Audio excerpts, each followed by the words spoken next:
Hi folks, I'm back again with another Time Story spoiler-filled review. This time we're looking at Under the Mask. This is the third expansion or fourth game here. If you want to see my non-spoiler review, check out my podcast here on YouTube. Saturday Morning Samaflange, episode 209. And after playing this game, we decided, we knew from here on out, because he said, are we going to do one for this too? I said, yeah. And then after we did, I said, I think we're going to have to do one for everyone. He said, I agree. Under the Mask takes a new mechanic to switch the game up where you're switching bodies. Mid-adventure, mid-run, you're switching bodies and getting new receptacles with new access to certain things or new knowledge of different things or different abilities. But you can only do it 6 times. And some don't work out. Some you need in a certain, I only need him to do this. Then I need to switch to this person first, then go back to this person, You have to learn when to jump to people in between. That is interesting. That in itself is a puzzle there.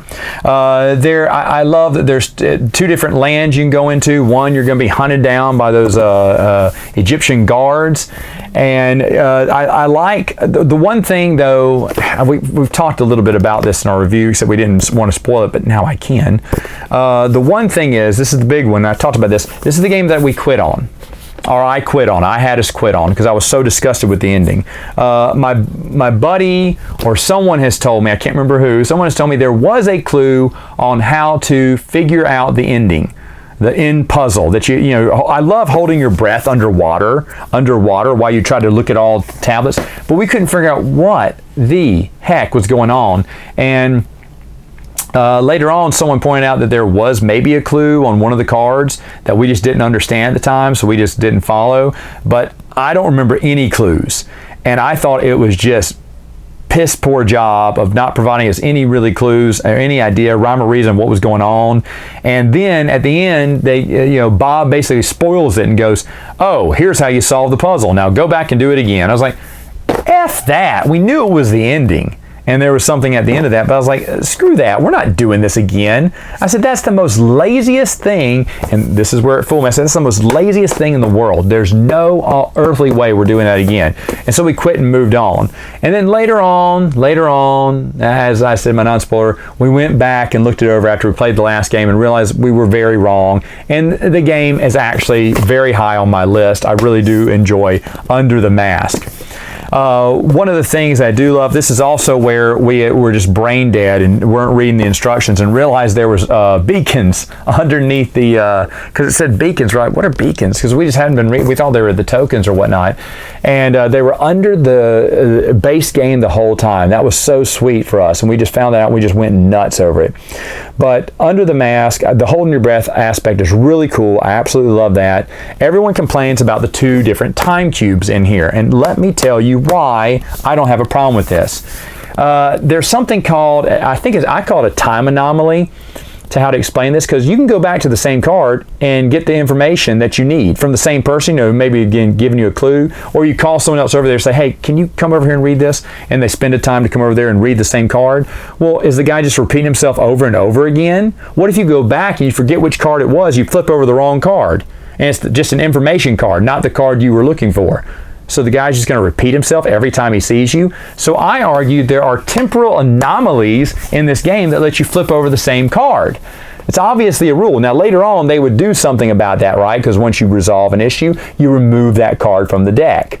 And that was a good excuse. But back then they didn't have this. So when we got to the place where we saw Rafalski again, and we saw that other creature, and you could kill one and give the token to the other and vice versa. When we did one, I said, oh cool, we got a time cube. I said, what would have happened if we wouldn't have done it? So we just folded back over, spent another time to open it back up, this time fight that beast, kill it, get the other token, and then go visit Rafalski, or vice versa, whatever he did. Kill Rafalski and then go get go to the monster and give him that token now. We just flip-flopped.